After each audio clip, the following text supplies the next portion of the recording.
ذرا ایک لمحے کے لیے آنکھیں بند کیجئے اور خود سے ایک سوال پوچھیے، اگر آج رسول اللہ صلی اللہ علیہ وآلہ وسلم ہمارے درمیان ہوتے تو کیا بدلتا، اور آپ ہماری زندگی کو دیکھ رہے ہوتے۔ سورۃ الحجرات آیت نمبر 7۔ اللہ تعالیٰ فرماتے ہیں وَاعْلَمُوا أَنَّ فِيكُمْ رسول اللہ، اور جان لو کہ تمہارے درمیان اللہ کے رسول موجود ہیں۔ ذرا ٹھہریے، اس آیت کو ایک بار پھر سنیے، وَاعْلَمُوا أَنَّ فِيكُمْ رسول اللہ، جان لو کہ تمہارے درمیان اللہ کے رسول موجود ہیں۔ یہ آیت جب صحابہ کرام رضی اللہ عنہم نے سنی ہوگی تو ذرا تصور کیجئے ان کے دلوں پر کیا گزری ہوگی، کیونکہ ان کے درمیان واقعی رسول اللہ صلی اللہ علیہ وآلہ وسلم موجود تھے۔ وہ آپ کو دیکھ سکتے تھے، وہ آپ کی بات سن سکتے تھے، وہ آپ سے سوال کر سکتے تھے، اپنی پریشانی بتا سکتے تھے اور اپنی زندگی کے ہر معاملے میں آپ سے رہنمائی لے سکتے تھے۔ لیکن آج ہم کہاں کھڑے ہیں؟ رسول اللہ ہماری آنکھوں کے سامنے موجود نہیں، ہم آپ کو دیکھ نہیں سکتے، ہم آپ سے براہ راست سوال نہیں کر سکتے۔ لیکن ایک سوال ہے، اگر آج رسول اللہ صلی اللہ علیہ وآلہ وسلم ہمارے درمیان ہوتے تو ہماری زندگی میں کیا بدل جاتا؟ ذرا اپنے دل پر ہاتھ رکھ کر سوچئے، اگر رسول اللہ آج ہمارے گھر تشریف لے آئیں تو کیا ہمارے گھر کا ماحول ایسا ہی ہوتا؟ کیا میاں بیوی ایک دوسرے سے اسی طرح بات کرتے؟ کیا والدین اپنے بچوں کے ساتھ اسی طرح پیش آتے؟ کیا بچے اپنے والدین کے ساتھ اسی طرح گفتگو کرتے؟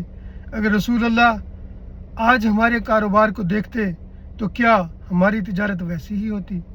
کیا ہمارے معاملات میں سچائی ہوتی؟ کیا ہمارے وعدے پورے ہوتے؟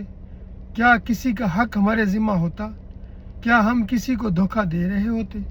رسول اللہ صلی اللہ علیہ وآلہ وسلم نے فرمایا، جس نے ہمیں دھوکہ دیا وہ ہم میں سے نہیں۔ تو ذرا اپنے کاروبار کو دیکھیے، اپنی دکان کو، اپنی کمپنی کو، اپنے لین دین کو، کیا وہاں رسول اللہ کی سنت نظر آتی ہے؟ اگر رسول اللہ آج ہماری زبان سے سنتے تو کیا ہم غیبت کرتے؟ کیا ہم جھوٹ بولتے؟ کیا ہم کسی کا مذاق اڑاتے؟ کیا ہم کسی کا دل توڑتے؟ اگر آج آپ صلی اللہ علیہ وآلہ وسلم ہمارے موبائل کی سکرین دیکھتے تو کیا ہمیں اسے آپ کے سامنے کھولنے میں شرمندگی ہوتی؟ اگر آپ ہمارے دل کو دیکھتے تو وہاں کیا ملتا؟ محبت، عاجزی، رحمت، یا پھر حسد، تکبر اور نفرت؟ اور شاید سب سے بڑا سوال، ہم کہتے ہیں ہمیں رسول اللہ سے محبت ہے، لیکن محبت کا ثبوت کیا ہے؟ صرف درود، صرف نعت، صرف ذکر نہیں۔ اللہ تعالیٰ فرماتے ہیں قُلْ إِن كُنتُمْ تُحِبُّونَ اللَّهَ فَاتَّبِعُونِي يُحْبِبْكُمُ اللَّهُ، اے نبی کہہ دیجئے اگر تم اللہ سے محبت کرتے ہو تو میری پیروی کرو، اللہ تم سے محبت کرے گا۔ یعنی محبت کا راستہ اتباع رسول ہے۔